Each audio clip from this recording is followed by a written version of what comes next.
Good morning, everyone. Welcome to Coffee and Football, presented by Texas Road. I'm your host, Blake Monroe, where I'm joined every day by Bobby Burton and Jerry Hamilton. Tell us where you're checking in from this morning, what you're drinking. Get those questions in. We're going to get to those here in a little bit. We've got a lot to talk about as well. And we are 53 days away from kickoff. So we are inching closer and closer. Obviously, tell us who your favorite number 53 is. We'll visit that later in the show, as we always do.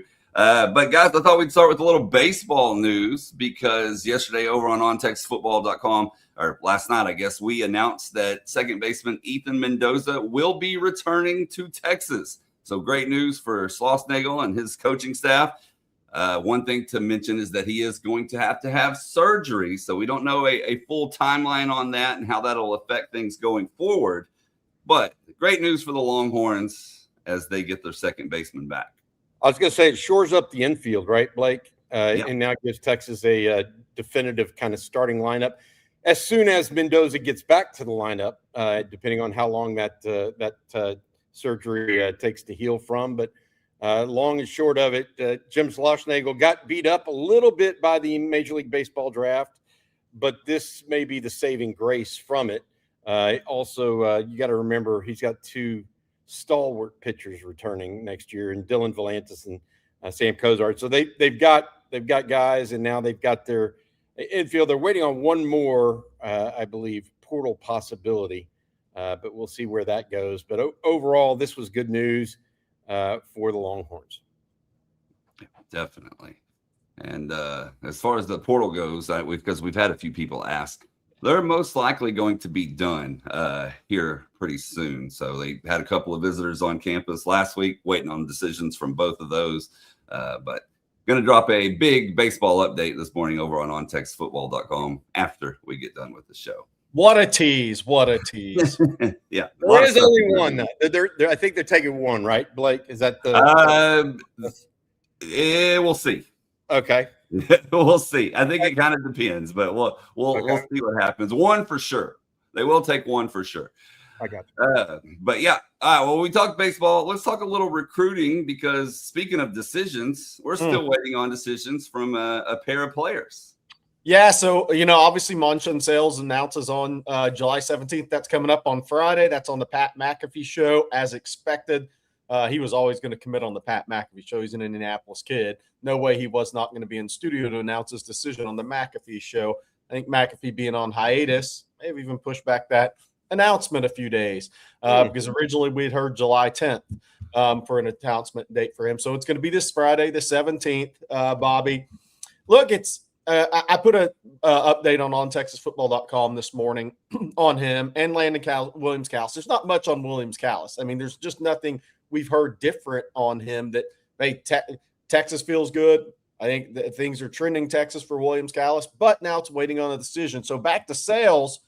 I think it's going to be very interesting, Bobby. I mean, look, everybody's had Indiana pegged as the school that would win this recruitment for a long time before OVs. Then he goes through the OV process. We know he had a great official visit to Texas. By all accounts, him and his family, his agent even made that OV to Texas. So that tells you Texas is a serious player in this recruitment. I think there's a couple things here. If you're Texas, that I think is look. I don't think an NIL difference, Bobby, is gonna win a recruitment or not win a recruitment. I think it's a competitive NIL race, right? I think the big thing from a Texas perspective is, can you be part of continuing in this recruitment? That Sales has never really envisioned himself playing at Indiana. National championship or not, that kid did not grow up. Just a reality for Indiana. They know it. Their fan knows it. Fans know it. We know it. He didn't grow up dreaming of playing at Indiana, wearing an Indiana football jersey. We've talked about that with some of these prospects that are highly, highly ranked. That's not how they're growing up. They're growing up. His nickname was Bama. He's from Bama. The guy grew up with, and look at his visits, South. It's South. It's 3 SEC schools, Alabama, LSU, Texas. We still believe this is an Indiana-Texas decision. So can Indiana eventually, and they've been chipping away at it, trying to chip away at it, Bobby, get over that hurdle? Because that's still a hurdle in recruiting. Whether Indiana won a national championship or not, The kid has never envisioned himself playing in an Indiana uniform. We've talked about this with Williams Callis. He hasn't envisioned himself wearing an SMU or Houston uniform growing up. Those schools have to overcome that. Those are big hurdles, even in the NIL day and age. Look, Texas feels like they have a shot. Bobby, I'd say if there's a negative right now, that just doesn't mean he's told Indiana of his decision. He has not informed Texas of a decision as of yesterday afternoon. They just know that everybody knows that he's announcing on the 17th at 11 a.m. And to that point, you and I both wrote something on this today, Jerry. I wrote that, trying to guess where this young man's going to go is premature. I mean, and it doesn't just carry over to him. It deals with Easton Royal, right? Yeah. We saw some, I guess, I don't want to call it ill-informed, but it was certainly premature guesswork that he's going to do this or do that. What's going on with a lot of these guys right now is this is coming down to where they want to go to school, that likely have already made decisions in Sales' case, to Jerry's point, and just hasn't told anybody yet. With Royal, it's a little bit different. We think he's in decision mode of some level because he's been torn by multiple factors related to his recruitment, whether it's the peer pressure to stay in state and go to LSU, whether it's to stick with his commitment to Texas or try someplace totally new like Florida. I think that as I sit back and look at it and wrote this morning, Jerry, I think we have a good read on this. And the read is that we don't know for sure. And that people that are saying they know for sure on Sales and Royal are probably there's too much guesswork in that for me to say or lay claim to, I know which way this is going, or I have a feel for which way this is going at this time, at least. And so I think in that regard, those recruitments are still somewhat open. And whether Sales has made up his mind yet or not, or whether Royal is still debating, we'll have to wait and see. But I think some folks are saying, oh, well, this is going to happen, or this might happen. Sometimes you just got to wait and see what occurs. If the game has to be played, so to speak. Yeah. Now, by the way, I love every time we play this highlight video and Sales is covering a kickoff. By the way, very physical football player. I think that he's a complete wide receiver. I like the fact that he's playing defense too. Playing defense, physical. He's going to be a physical blocker. I just think he's a tremendous prospect. I did want to mention on recruiting before we move along. By the way, we have Robin Sinline coming up at 8:45. I don't know if we said that at the beginning of the show. Obviously, great player at Texas. Had two sons that played at Texas, national championship ring. It's going to be a cool conversation. I'm really looking forward to that. I want to add on one more thing on recruiting, and just an update too. Marcus Spears Jr. has enrolled at Texas. He got his student ID yesterday. No word if he lost it or if Arch helped him find it yet. But he got his student ID yesterday. Now, when a new student athlete goes through all the medicals they have to get cleared for workouts, he's expected to begin working out with the Texas team this week. I mentioned that because I'd start a question, and it's important in recruiting. NIL and Rev share 27 Texas basketball recruiting. Beckham Black, Wobbington out of Arizona, and Wise out of Georgia. I will say this. On Beckham Black, that commitment registered. Does that mean Texas is getting Beckham Black? No, Jerry's not saying that. OTF is not reporting that. But it did register. Look, Beckham Black's a Texas kid, too. He may go to Southeast Prep, play there in Orlando now. David Peavy's the coach, the former longtime coach at Duncanville, who obviously is very, very connected to that family. Anthony Black plays for the Magic. But Beckham Black is a Texas kid, and that commitment did register with him. And that's kind of some real positives for Texas basketball from a recruiting standpoint. Austin Gooseby. I mean, Bo Ogden's a little different, but Austin Gooseby stayed home. Marcus Spears Jr. stayed home. Both went to Texas. Beckham Black notices that. Beckham Black, that registers with him. Can Texas beat out Duke? I'm not saying that. But I will let Texas fans know that commitment did register with him. Hey, somebody asked any more Spears kids out there. Daughter, she's middle school, I believe. I mean, Marcus Sr. said she may be the best athlete of the group, which is pretty much scary at this point. I guess that means she'll be playing volleyball with her hips at the top of the net at this point. That's where we're headed for the next Spears athlete, because that's pretty heady stuff when both have been the number one prospect in America in their sports. Oh, we got a lot more to talk about this morning, but first, Bobby, I'm going to let you tell everyone about our sponsor today. It's Texas Road. Yeah, absolutely. Rick Vavro and his guys over at Texas Road, they are your full-service solution for major road projects in and around Austin. With the full support of multiple crews performing utility, dirt work, concrete, and asphalt, Texas Road provides on-site concrete through volumetric trucks for smaller volumes. They're able to complete road building in a high-profile environment. Again, that's Texas Road, your full-service solution for major road projects in and around Austin. They also have their sister company, Austin Underground, for major underground construction needs in and around Austin as well. That is Austin Underground and Texas Road. Thank you to Rick Vavro and his team for sponsoring On Texas Football. Thank you, Bobby. Okay, well, I've seen this mentioned in the chat, but yesterday CJ Vogel went down and checked out the progress on Texas indoor facility, guys, and got a lot of pictures here. So I'm just going to go through them, and Bobby, I'm going to let you narrate as I do so. Yeah, it's kind of got that spaceship look, you know, with the outer edges almost. Those are angled at certain ways, almost like the Moody is angled a little bit too, but the Moody's in black. This is in that sheet metal, kind of shiny sheet metal. The street level view, you'll notice, is like a red brick. There it is, which is famous throughout the University of Texas campus. That color brick is used everywhere. One of the things I noticed is it's still called Dennius Fields, by the way, the Dennius practice fields, which means that's going to be a point. There's the look at one of the if you go back one there, Blake.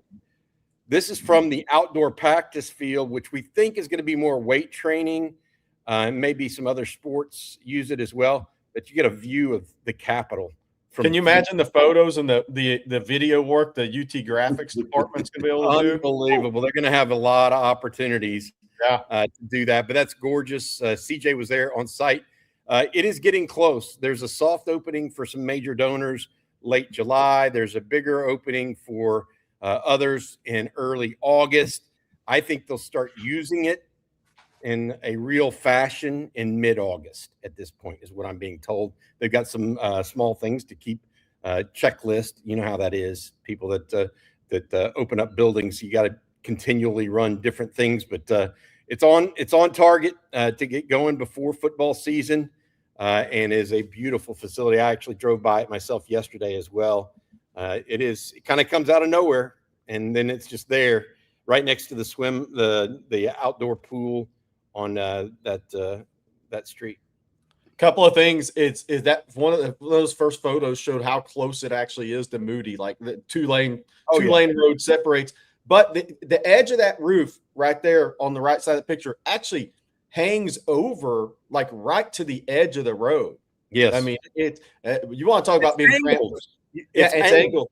Yeah. And it almost goes over the road like by 2 or 3 inches. You talk about not having a lot of space at the University of Texas. There it is. And I have one request for the practice field. Please do not have a right hash. Just have a left one. No right hash. A lot of people talk about PTSD and Longhorn syndrome in the 2010s. You've got it from 2024 still with Bert Auburn.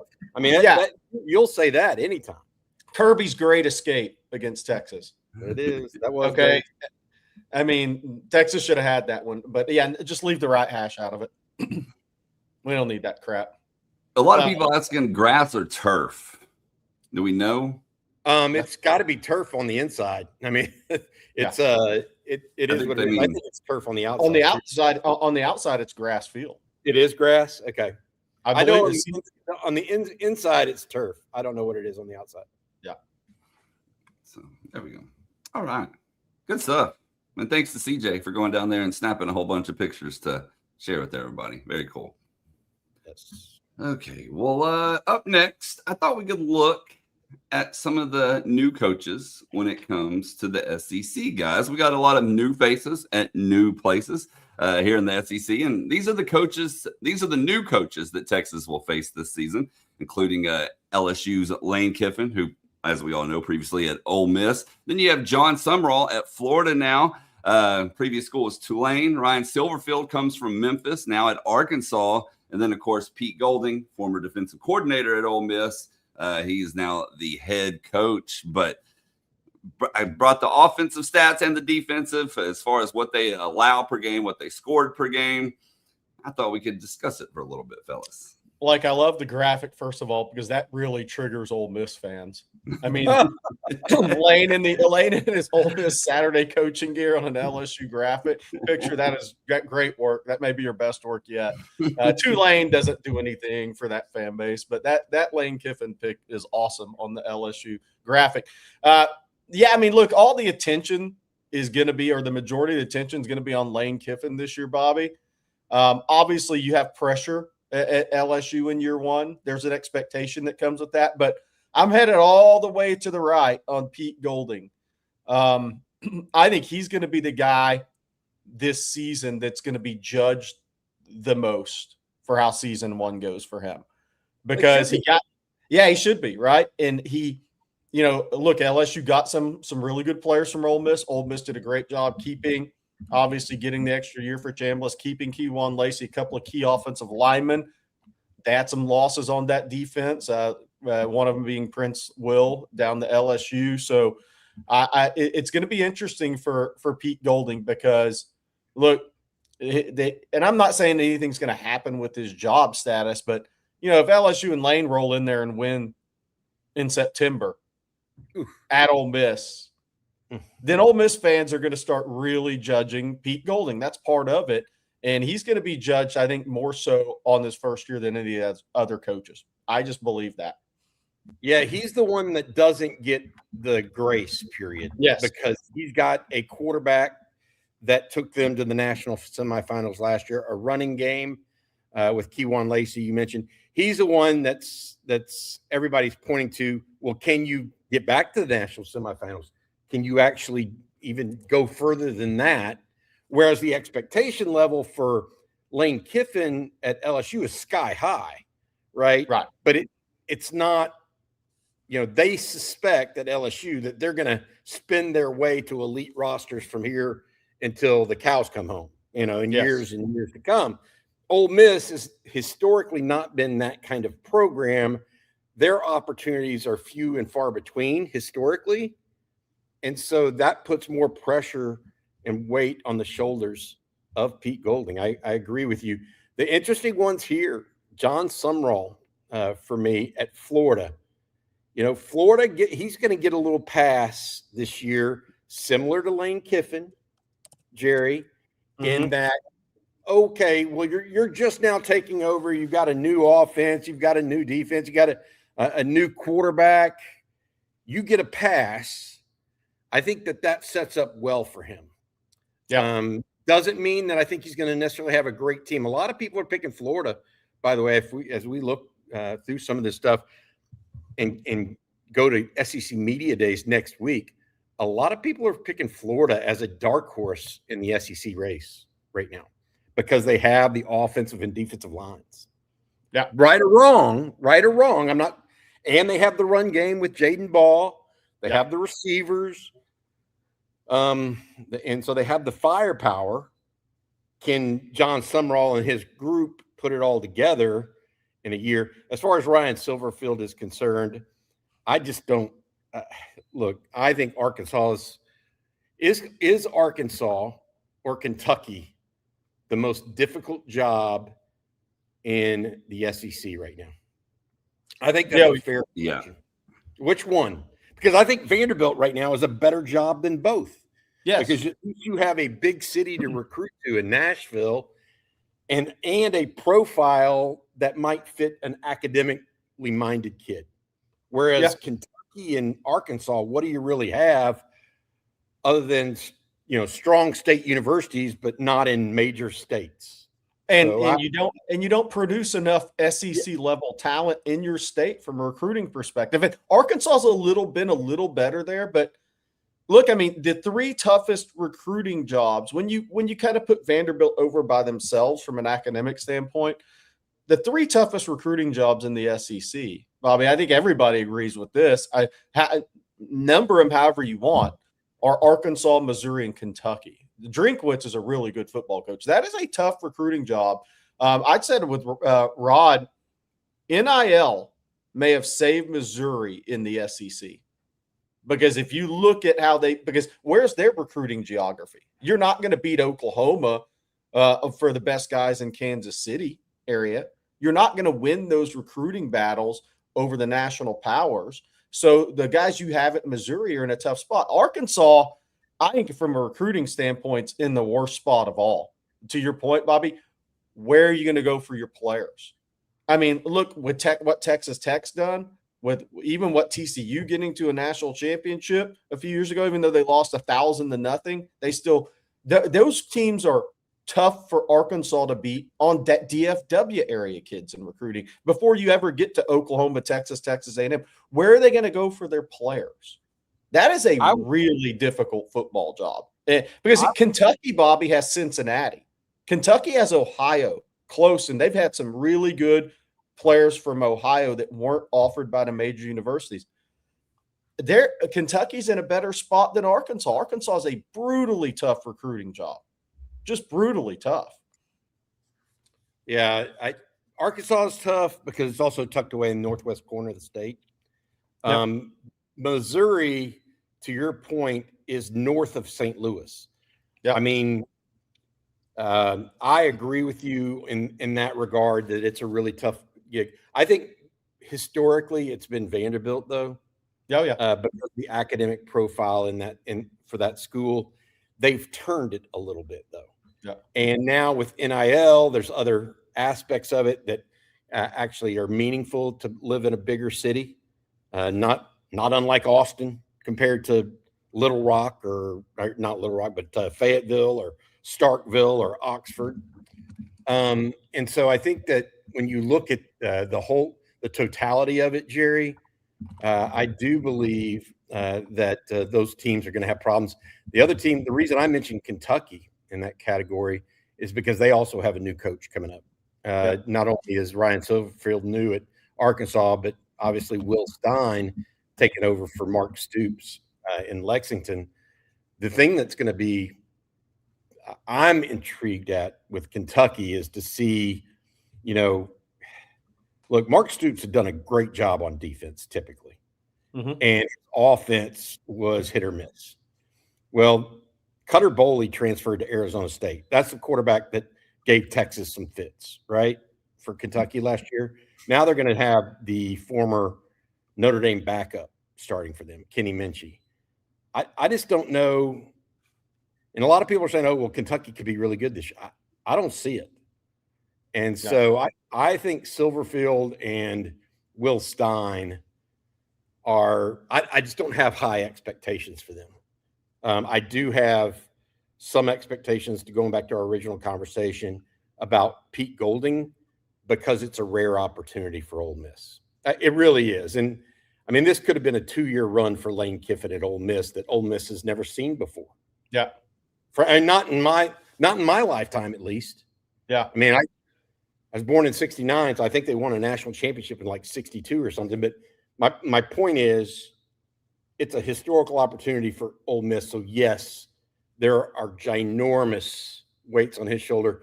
LSU, Lane Kiffin, he'll get a pass this year as long as he wins 9 games, 10 games. John Sumrall, if he wins 8, they're like, oh wow, we're back in a bowl game. So I mean, those guys get passes. I don't think you expect much from Silverfield or Stein. Yeah, look, I would say that if I had any advice for Will Stein, if things start going bad, I'd just say Mark Pope in a press conference, and all the attention would be turned away from him. Say, hey, how's Mark Pope's practice going if things start going bad? Then nobody will ask. Nobody will be on his back at all. They'll just move. You got to remind people who even Mark Pope is. He's the Kentucky basketball. He's the embattled Kentucky basketball coach. I've never seen a guy more embattled on social media. That actually made an NCAA tournament and won a game. Woo! That's a tough gig, Kentucky basketball. I'm here to tell you. That'll send you to the hospital. They are, yes, it is a tough gig. I will just that Kentucky basketball, like Texas is a fishbowl, right? Dallas Cowboys, Texas football is a fishbowl. Dallas Cowboys are a fishbowl. I mean, Kentucky, for the state that it is, Kentucky basketball is, I don't know. It's not even a fishbowl. Is it like an aquarium? It's equivalent to LSU football, right? Yeah, well, no, it's more than LSU football, because at least in Louisiana they talk about politics. Yeah. In Kentucky, they don't talk about anything except for basketball. Yeah. except for their basketball. Yeah, no doubt. All right, y'all. We got our special guest coming in just a moment. But first, Jerry, I'm going to let you tell everyone this morning about our friends over at Zen AI. Yes, this summer, don't just watch the game. Give vibecasting a try. Zen AI is home to vibecasting, a new way to capture and share real sports conversations. No studio, no fancy gear. Your phone is the whole setup. Arguing about who should have taken the last shot, breaking down every play. Hit record, talk it out, and Zen AI turns that convo into a sports cast you can share as clips, reels, and even TikToks. An AI producer works behind the scenes, cleaning up audio, cutting highlights, and helping you tweak edits just by chatting in plain English. Go live while the game is on, or record your hot takes afterwards. Bring your own co-host or find another fan in Zen AI's network. This summer, Zen AI is paying new Vibecasters to launch their first sportscast. Humans are the talent, AI is the infrastructure. Zen AI is invite only. Head to zen.ai to join the waitlist. That's zen.ai, or tap the link in our show notes. And I'm going to tell everyone this morning about HexClad. Listen up, fellas. Summer cooking is officially in session. We're talking steaks on a random Tuesday, burgers for the boys, breakfast before a long day outside, and those nights when one friend stops by, and then suddenly you're cooking for the entire crew. Everybody loves talking about the grill, but your pans are still doing a ton of the heavy lifting. And if your cookware sticks, burns everything, heats unevenly, or makes cleanup feel like a full contact sport, it's not helping you become a better cook. It's just making your life harder. And that is where HexClad comes in. These pans are phenomenal. We've been advertising them for a long time. We've been using them for a long time. We love them. They're metal utensil safe, dishwasher safe, and they're extremely easy to wipe clean. You don't have to baby these pans either. They're oven safe up to 900 degrees, and the stay cool stainless steel handles means you're not grabbing a scorching hot handle every time you cook. Plus, every HexClad product is backed by a lifetime warranty, and there's a reason that Gordon Ramsay uses HexClad at home and in his restaurants, and that guy is the toughest critic on the planet. So don't go through another summer with cookware that makes every meal harder than it needs to be. For a limited time, our listeners get 10% off your order with our exclusive link. Just head to hexclad.com/ontexas. Support our show. Check them out at HexClad, HEXCLAD.com/OnTexas, and make sure to let them know that On Texas Football sent you. All right, Bobby, I'm going to let you do the introduction this morning while I bring him in. All right, yeah, absolutely. Let's bring in a former number 60, Robin Sinline, joining us. I think, are you in Scottsdale, Robin, or are you in Phoenix? Where are you at these days? I've been in Fredericksburg, Texas since 2018. Okay. Oh, wow. Good for you. Good for you. I knew that when you had Lyle and Austin, y'all were out in the Arizona area. We're talking to Robin Sinline, former Texas Longhorn linebacker, All-American, war number 60. We're 53 days out. I actually contacted Robin last week to try to get him on the number 60 day, but he was busy having his vacations as he's wont to do these days. He is also the father of Austin and Lyle Sinline, both of whom played at the University of Texas. Lyle won a national championship. Robin, welcome into the show. Well, thank you. Nice to be here. I'm glad you're in Fredericksburg. I'm looking at that buck behind you. That is a big. I might have had that back. Well, there's an elk. Ooh, nice. Desert bighorn. There's all over the place here. I love it. Hey, Robin, we wanted to talk to you a little bit about the number 60, if you don't mind, and what it meant to you to wear that number at the University of Texas. Well, it was, I think, my third number in about, maybe as many days, because I started out at center, and after 3 practices at center, I went to linebacker, and we shuffled numbers, and Coach Fuller and McWilliams kind of brought me in and said they were going to give me this number 60 that hadn't been worn since the real number 60 wore it. And the pressure was on, and but I appreciated it, and I hope I did it a little bit of justice. Robin, you're originally from Las Vegas, I think. I was reading your bio.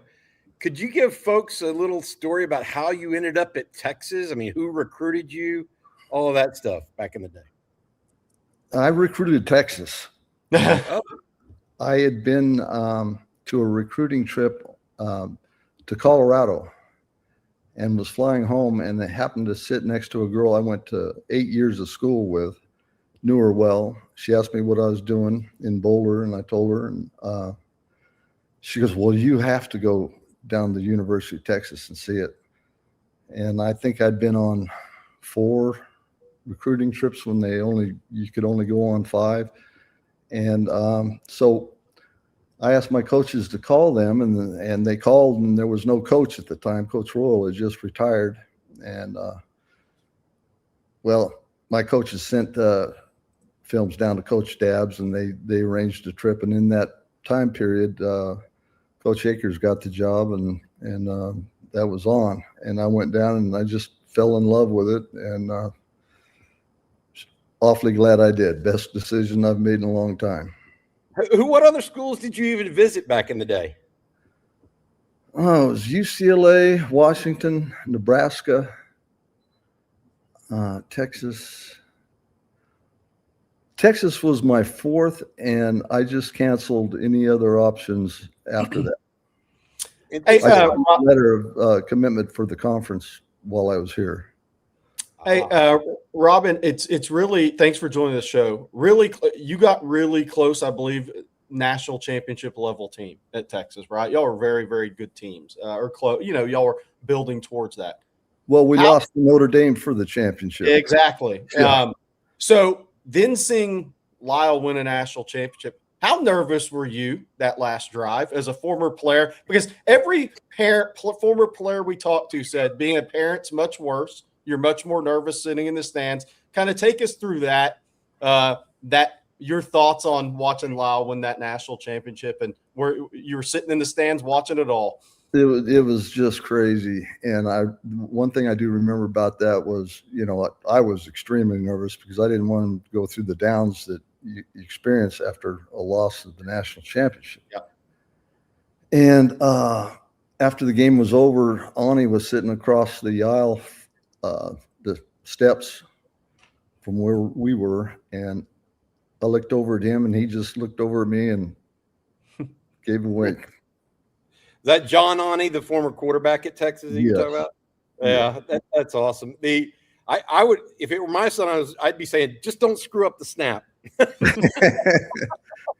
Lyle's very good under pressure too. So yeah, that's good stuff. Confidence in the world in him. How much did he exceed your expectations? You watched him grow into a big time football recruit. How much did he actually go beyond what you thought he could in his career? Not really. I started out coaching him. Right. And was, you know, his first year, we were doing footwork drills, and he was a big boy for, you know, the Pop Warner stuff, and his feet were just phenomenal. And so he was a middle linebacker and a quarterback. Oh, wow. and a big one. That's awesome. Hey, you talk about this and growing up and being a Longhorn and then having 2 kids that attend the University of Texas and play for them. When you watch Texas football now, is there a little smile back on your face when you watch them compared to some years in the last decade or so beforehand? Well, certainly. I mean, I'm always proud of the Horns, and I'll always be, you know, in their court. And well, that's our court, but I definitely am taking pride in the way things are going these days, and it looks like we're on the right track. What did you think when Texas signed Arch Manning? I mean, that's a name that resonates. You played a long time in the NFL. That's a name that resonates with former NFL players. Kind of, yeah, kind of. Played with his father. His what father now? finished his career at Minnesota, where I was at. Yep. So I got to know Arch, and just classy people. I think his wife's name is Elizabeth, and they had one of the boys with them, and it wasn't Cooper because he was playing high school. So it must have been Eli that was the little guy that was with them, and he was just a pleasure to be around and a class act. And so when they signed Archie, I knew what Texas was getting. Well, Robin, thank you so much. We appreciate you for joining us here this morning. Best of luck in Fredericksburg, Texas. You and your wife hanging out. That's a gorgeous home you have there, and we appreciate you joining us. Well, thanks for having me. All right. You have a good one. Hook 'em horns. Hook 'em. Former number 60, Robin Sinline. Good stuff, guys. I love bringing guys back that I watched playing when I was young. That's kind of fun, man. Kind of fun. I can't. That is, and the reason I asked him that, it's like, can you imagine? You're a really good player, NFL draft pick, obviously, and you got really close to a national championship, and the heartbreak you feel, and then get to watch your son get over the hump at the same school. That's got to be so cool for him as a father. You know, you had the tough times when you didn't, when your team lost, but then to watch your son go to the same school you did and win it. That's a pretty cool life experience. I also like this story about getting number 60. 3 days into it, you think maybe David McWilliams and those guys understood and Leon Fuller understood what a good linebacker looked like? Yeah. 3 days into it, oh yeah, you might deserve this one.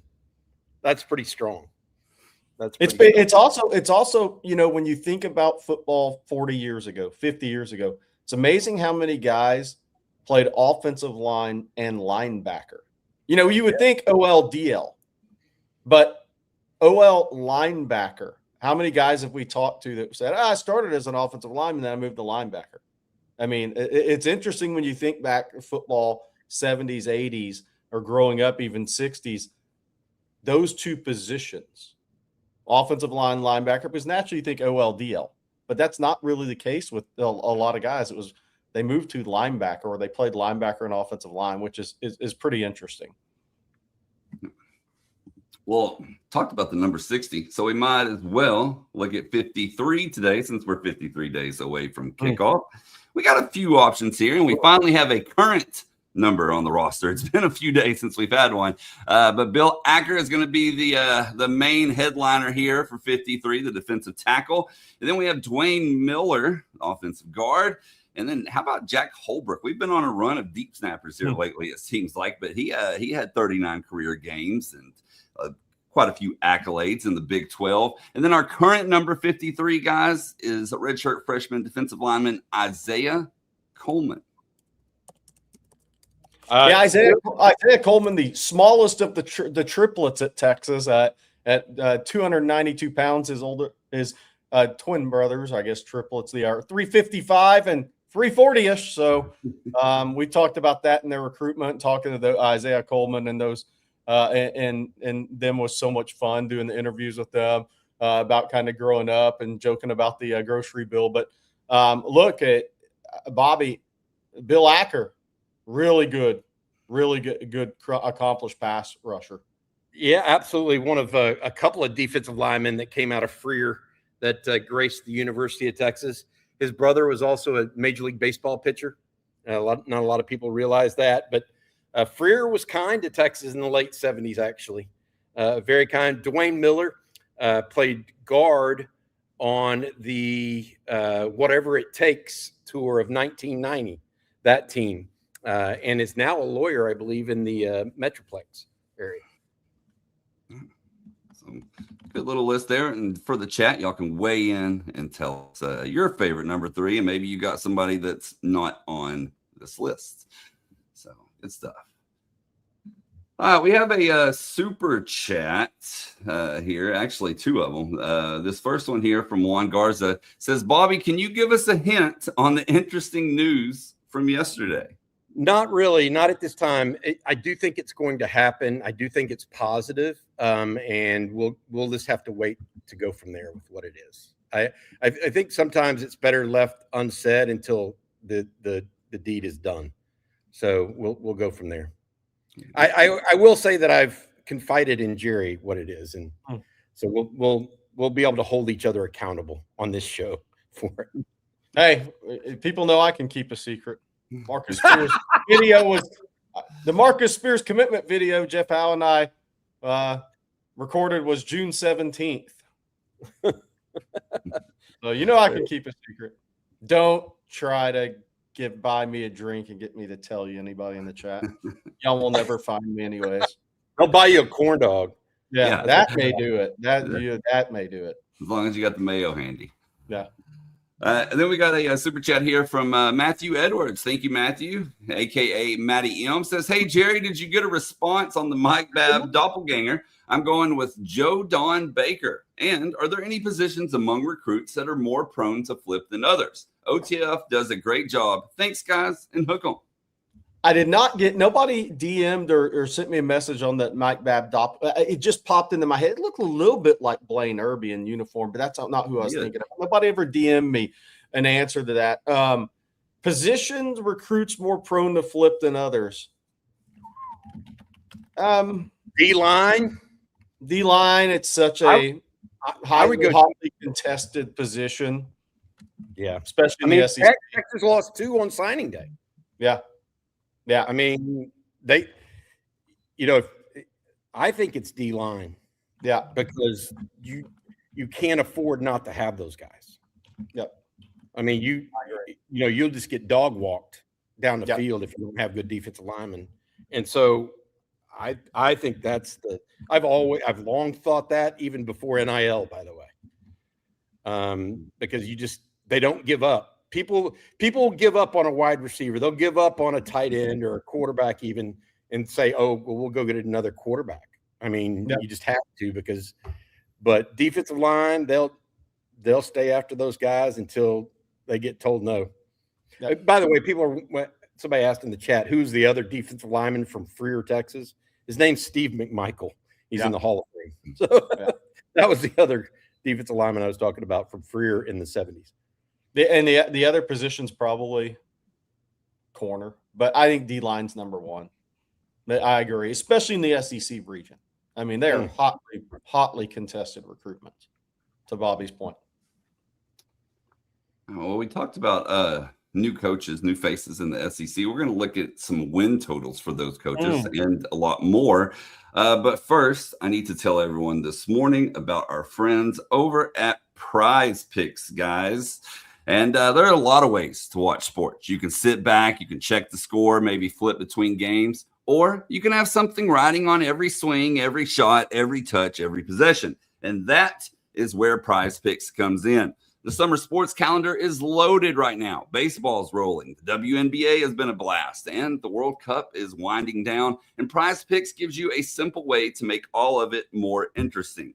You're just looking at player projections and then deciding one thing or less. That's it. You build your lineup, you submit your picks, and now you're locked in from the first whistle to the final out. And I'm going to put our picks up on the screen this morning because we're going across 2 sports. In the WNBA, we got Megan Gustafsson to have more than 9.5 points. And then we're jumping over to that World Cup action, going with Yamal to have more than half a shot on target. And that's what makes Prize Picks fun. You make your read, you make the call, and suddenly every little moment matters. And yes, Prize Picks is available in all 50 states, including right here in the great state of Texas. So download the Prize Picks app. Use code HMA when you sign up. And then when you play $5 in lineups, they're going to give you $50 in lineups instantly. Again, that's code HMA. 5 get you 50. It's as simple as that. And as always, play smart, play responsibly, play Prize Picks. And Bobby, I'm going to let you tell everyone about SeatGeek. Yeah, the sponsor of today's video, SeatGeek, a huge shout out with more than 35 million downloads. SeatGeek is the #1 rated ticketing app there is. There are more than 70,000 events listed on SeatGeek, including concerts, sports, festivals, and more. Major League Baseball's in full swing now. College football around the corner. NFL schedule is out. And the World Cup now is almost over. If you get a chance, make sure you download the app on your phone. SeatGeek has your back. The cool thing about SeatGeek that I really like is each ticket is rated on a scale of 1 to 10, so you know whether or not you're getting a good deal. Look for the green dots.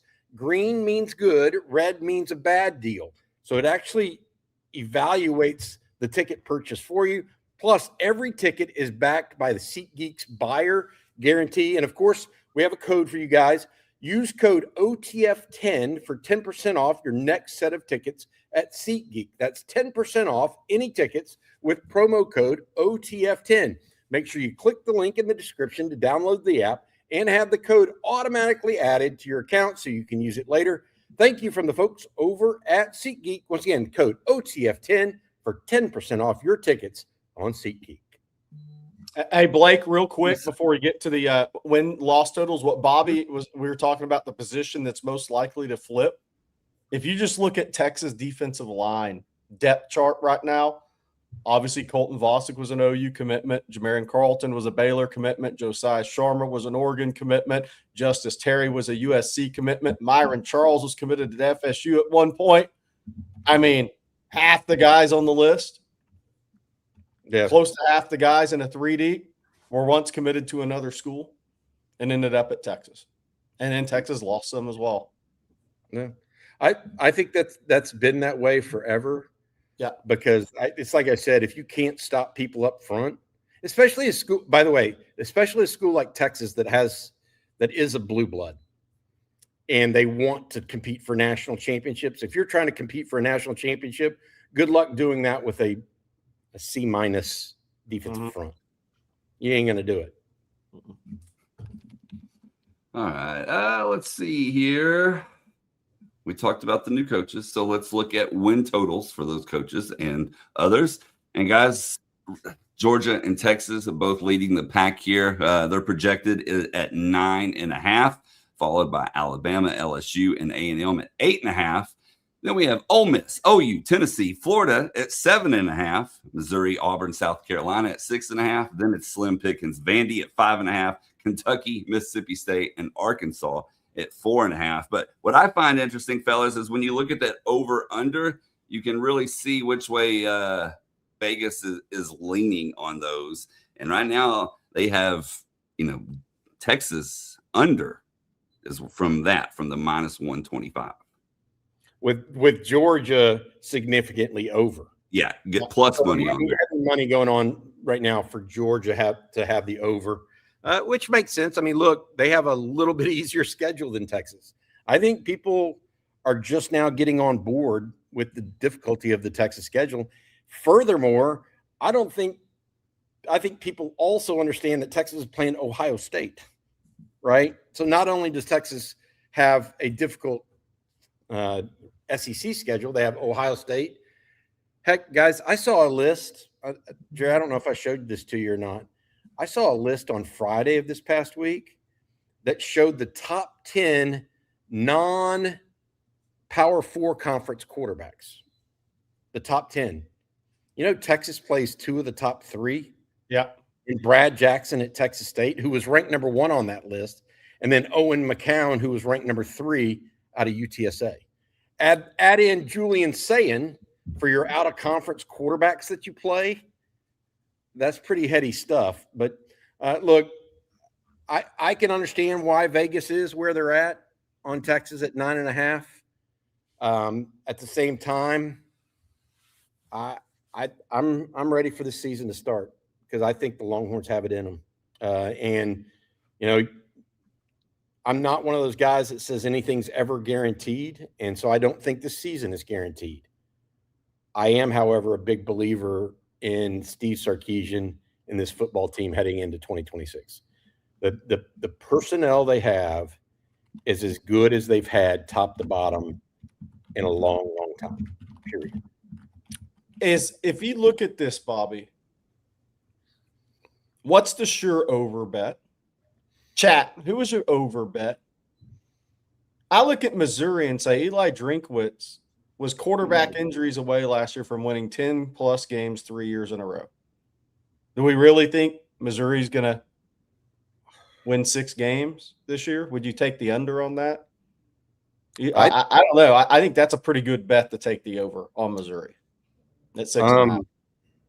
If I were a betting man, I would pick Oklahoma on the over. And I know they have a whale of a schedule, a really difficult schedule, not unlike Texas in some ways. But look, they have a better team this year than they had last year. There's no question in my mind they do. And I think they're going to have a strong defense. I think Mateer should be better and turn the ball over less at the very least. I think that if I were looking at that list on the left-hand side, I would pick Oklahoma and maybe Georgia, if you want to be honest. Those would be my 2 picks on the left. On the right, I would pick the under on South Carolina. I think that would be, I don't know who they have non-conference other than Clemson. But if you think they're going to win 4 conference games, even with Lenora Sellers returning, I just don't know what to tell you. Shane Beamer hasn't gotten it done yet over there, and I don't understand why this year would be any different.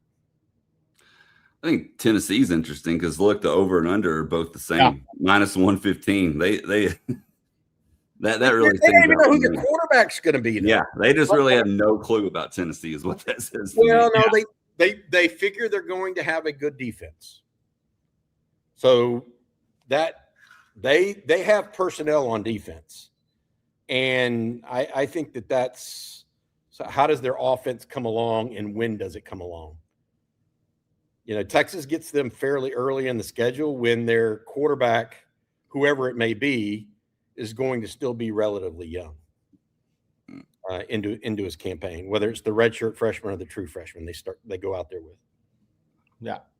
I think Oklahoma is so interesting because what this doesn't take into account, obviously, before a season is what a team mindset is.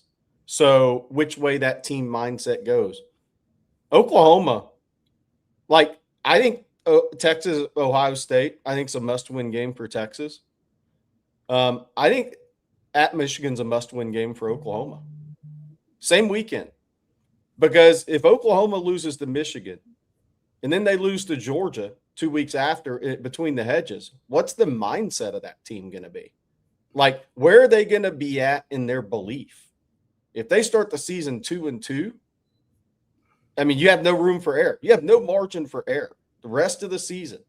So I think Oklahoma faces, for their playoff hopes, maybe the biggest must-win game early in the season of any team in the SEC because the schedule is not forgiving. And if you drop the Michigan game on the road and then you drop the Georgia game 2 weeks after it, good luck getting in the playoffs with what's left on your schedule. So what's always interesting about that is you can't factor in the mindset of a team based on early season wins, losses, and how that can affect your team the rest of the season. I think Oklahoma's in a very interesting spot because they can't lose that Michigan game because they go to Georgia 2 weeks later than the rest of their schedule. They have to win that game. It's a must-win game on the road in Ann Arbor. And they should win it, but it's still a must-win. I think they're going to win it. And I don't give much pause for consideration on that game. I mean, look, Michigan's going to have a hard time moving the football. They just are. Michigan's offense, you got to remember, Texas was hamstrung on defense during that bowl game last year. And how many people opted out on defense? I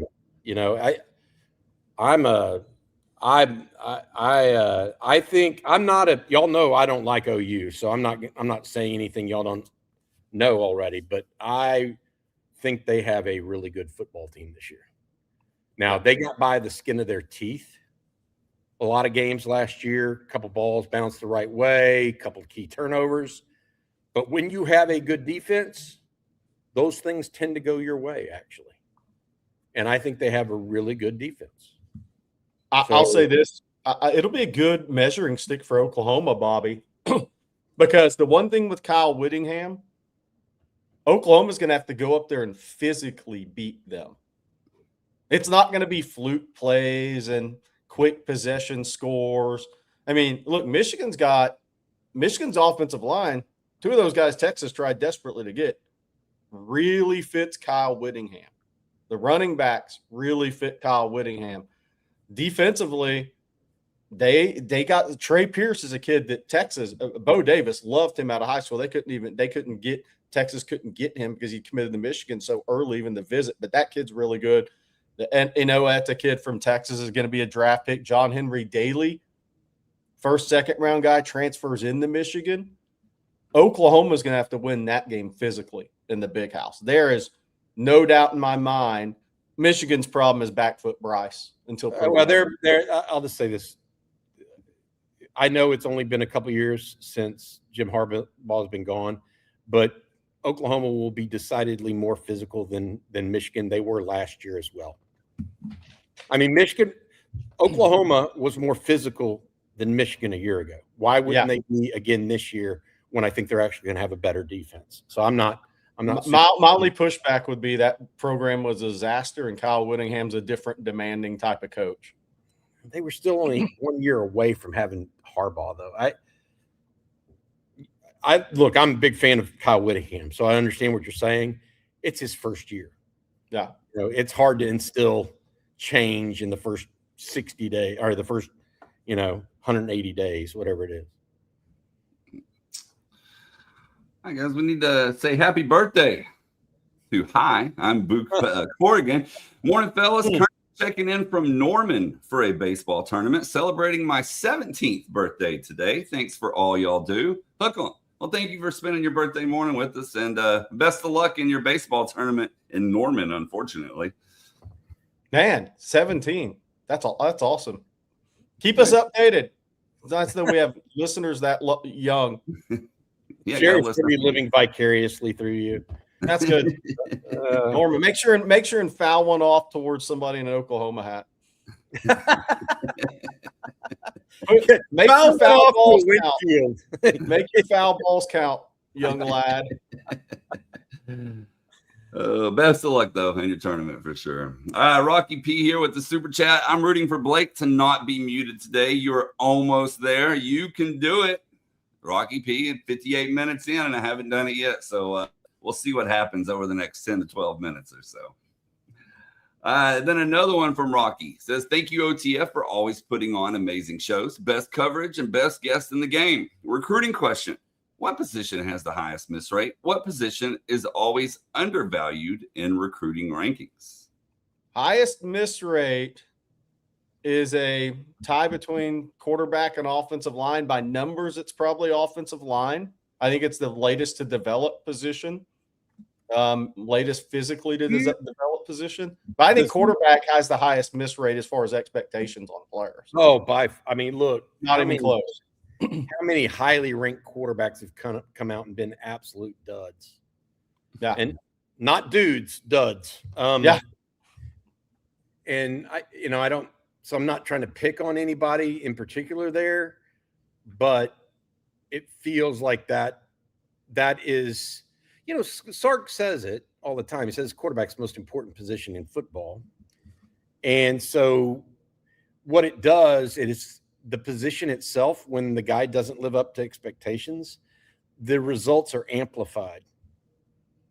And so you feel them even more heavily than you felt previously at another position, perhaps. Overall, though, to Jerry's point, young offensive linemen in high school, and they are hit or miss. You just don't know how their body's going to develop over 3 or 4 years. I mean, you're really looking at a raw piece of clay that you got to. It's going to be molded over 3 or 4 years. Yes, there are guys that I would say are what's the best way to put it? anomalies. There are Kelvin Banks, but those are few and far between. The majority are made over 2, 3, 4 years. Yeah. And so I think that Jerry's right. What was the last part of that question, Blake, if you don't mind? It was, what position is always undervalued in recruiting rankings? Tight end.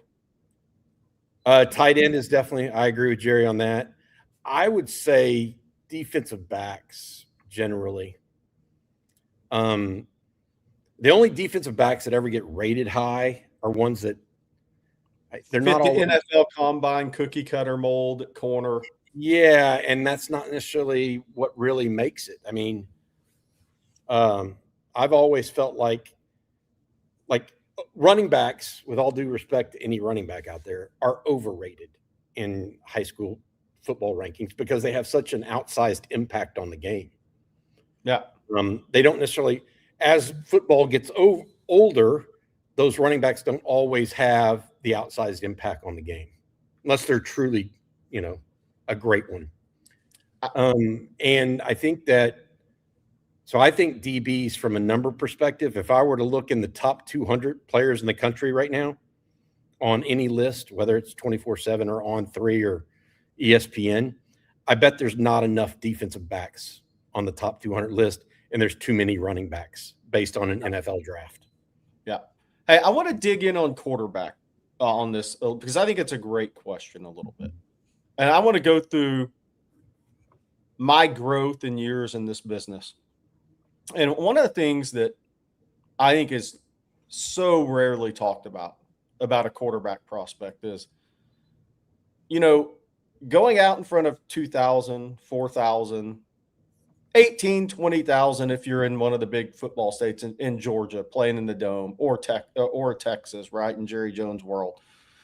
Maybe a select game in California. But it's so different being a quarterback in high school to then signing with a major university and being handed the ball and there's 100,000 people in the stands. And now with NIL, people know what you're getting paid on top of it. The pressure that comes with that is unlike anything else in football. And that all guys aren't built for that. They can be really talented on Friday nights in high school. And I go back to this story. It happened to me, and I'm not going to name the players. Some people will know it. But I went to see highly ranked quarterback one day, and then I went to see a guy that was off the radar the next day. And I literally walked up to highly rated quarterback, and he gave me a dead fish handshake and looked at the ground when I introduced myself to him. And I said at that point, that guy can't take a ball in front of 100,000 with the pressure of a blue blood university, in my opinion, and go be an alpha quarterback. The next day I went to see a guy who was off the radar, didn't have many offers. He broke my hand when he shook it and said, "Thank you for being here." And it was like I was talking to like the most confident guy in the world. And he had 2 or 3 offers at the time. And he ended up being a tremendous player. And when you dig in on quarterbacks, man, there's been a lot of guys that are really good on Friday nights. But then when you get to that next level and you have all that pressure on you, it's totally different. And not all humans are built for that. The expectations, the pressure that comes with that, you see a lot of guys end up isolate themselves in that pressure situation. And that's what I think causes a lot of crumble. So you got to have really good people around you. And that is why I'm going to continue to say, and like, being proud of a guy from a distance that you're not related to or don't really know well, Arch Manning last year. Because, man, you think about the pressure he was under, and you think about when you sit alone by yourself after a UTEP game and what you have to do mentally to get up off the mat at a major university like Texas and then go get better, the intestinal fortitude, the mental toughness, the belief in yourself when it's going really rough for you based on unrealistic expectations or your own expectations, takes a certain guy to handle all that pressure at a major university. And that's the thing with Arch that I thought was most impressive last year. He had to get up off the mat. after UTEP. I mean, he really did. And kudos and congrats to him for having great intestinal fortitude and mental toughness, because that could have knocked some people down for the count, Bobby. Yeah, you're talking about a lot of the mental makeup Yep. stuff, and I agree with almost everything you said verbatim.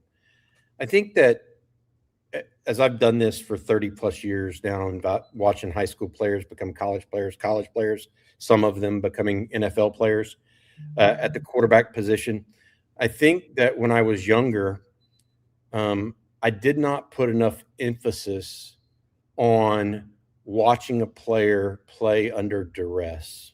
Yeah. And how they reacted to it.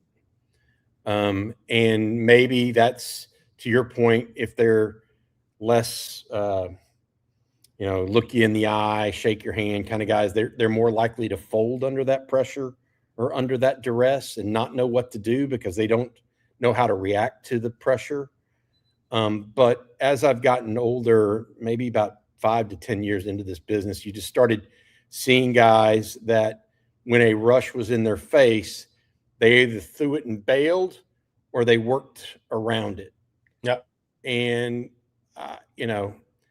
I'll be honest, one of the guys that really opened my eyes to this, there was a debate at one time between who was better, a young man named Matthew Stafford out of Highland Park, or a young man named Mitch Mustaine out of Springdale, Arkansas. And I watched both of them play a high school football game, and Mustaine was really athletic, had a strong arm, was put in a position to succeed, I thought, whereas Matthew Stafford was all of it. And he could throw off platform. He would sidestep someone. And I'll never forget having an argument. I don't know if you were in that. Me and you may have been working together at that time, Jerry. And one guy's like, I'm rolling with Mitch Mustaine. I was like, okay, you do that. Yeah. But I'm not. So I think that it was how guys like that handle pressure. Pressure is not the right word. Duress is the right word. How does Arch handle a free blitzer? Because they're coming in the NFL. They're coming in football.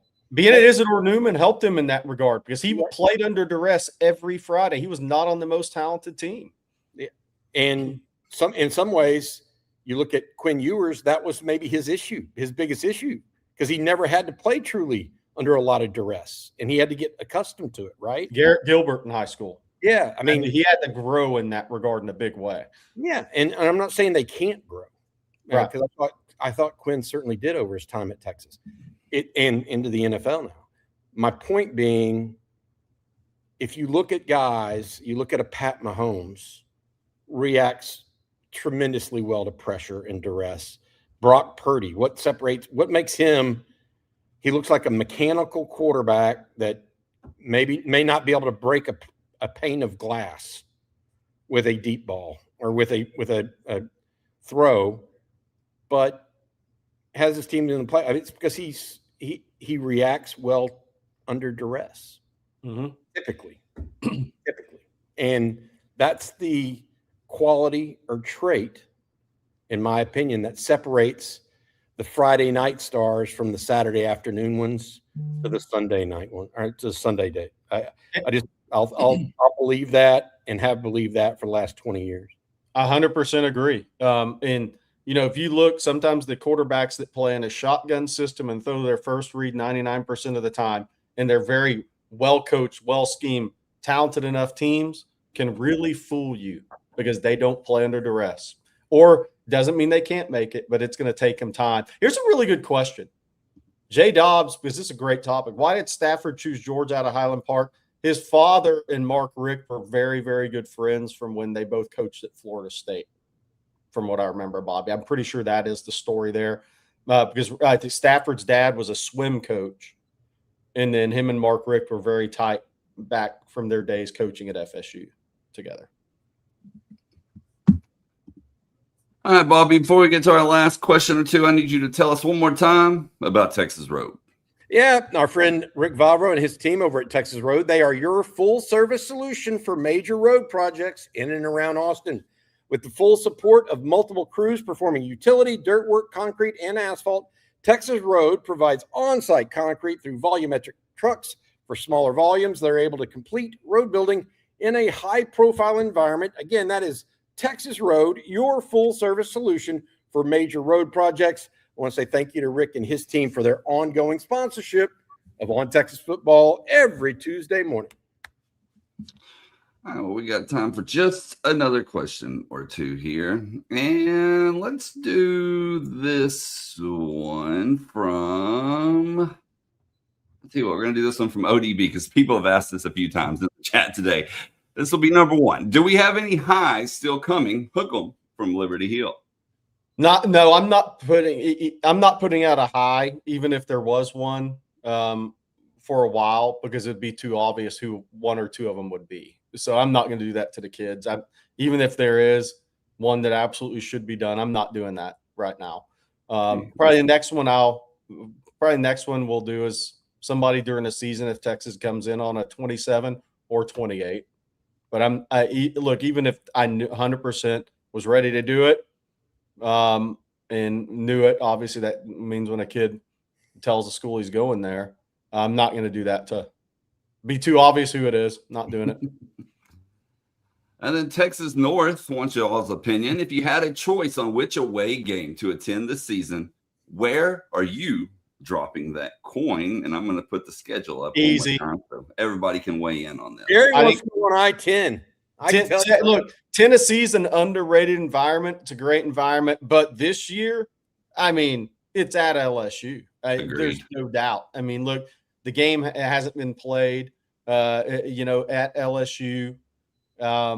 Lane Kiffin's first year, Sark, Will Muschamp, the talent level, the amount of vitriol that'll be in that stadium. Arch Manning's only ever trip to LSU as a college player, being from New Orleans. This one's easy this year, even over A&M. This one is easy. It's at LSU. It's going to be at night. It's going to be wild. I was going to say over A&M, huh? Yep, this year. Our CJ Vogel had something special to say about College Station the last time he was there, I think. For those that may or may not remember that remark. Something we had to edit out. Yeah. Some friends of mine, college friends, they're making the trip to Knoxville, actually. Somewhat early in the season, get a good viewing experience in. Should get out of the heat of Texas, by the way, at that point in time in the mountains up in Tennessee. Or at least the beginning of the Smokies up there. It's a good schedule. I don't know about y'all. What the one game is nobody's talking about going on the road for is Missouri. Yeah, no. Yep. And that ties back into what Jerry was saying actually earlier. I mean, Missouri is not an easy school to get to. I mean, you fly into St. Louis and then you drive for 2 hours north. Yeah. It's not even so. Not a lot of people talk about that. Maybe that's part of Eli Drinkwitz's elixir for success is being underrated and undervalued. I challenge any OTF community member to get in the BR day, maybe 2 days before, and go take in a class at Yoga Lattes.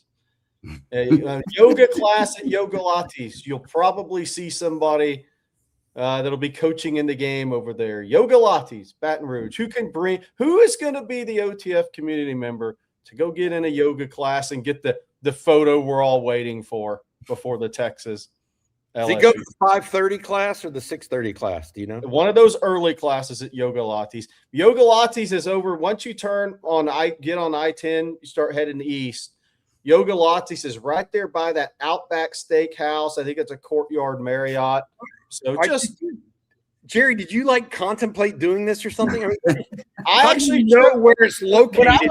When I was on my way to make see recruits on the Southeast this spring, I actually drove by to see if I could get lucky before one of our coffee and footballs and see the Lanester walking in or out of Yoga Lattes. But I guess that was there a morning he wasn't there. I tried to get a photo for the OTF community of Lane doing yoga and Yoga Lattes, but he was not there that morning.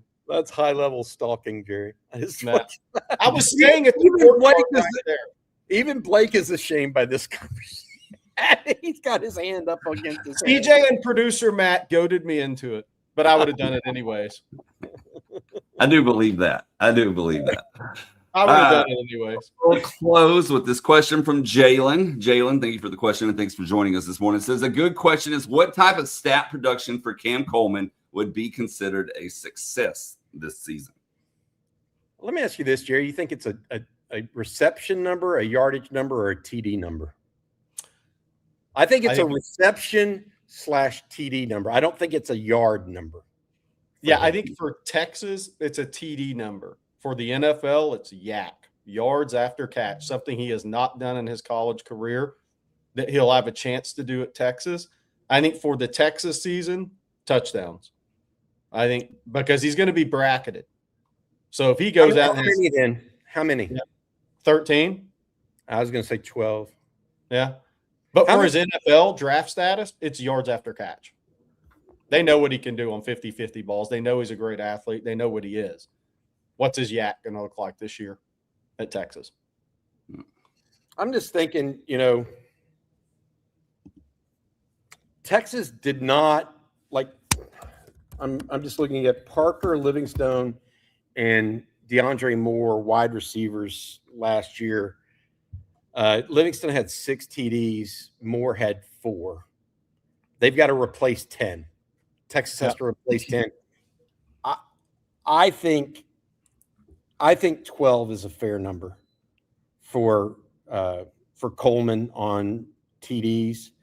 Fair is not the right word, but I think it's a productive one. And then I think also receptions matter. Take the NFL out of it. I think it's more that 55 plus range.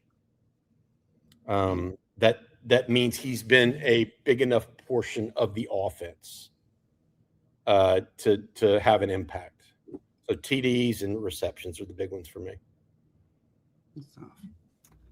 All right, y'all. That is going to do it for this episode of Coffee and Football, presented by Texas Road. We want to thank Texas Road for sponsoring today's show, along with XClad, Zen AI, Prize Picks, and SeatGeek. Of course, thank you all for tuning in as well. We appreciate that each and every day. Bobby, what can they tune into later? Absolutely. Recruiting breakdown. Jerry's going to talk a little bit more about Monshon Sales, Eastern Royal, as well as Landon Williams-Callis, and perhaps look ahead to some 2028 guys too in this episode of Recruiting Breakdown. Then tonight we have the live stream.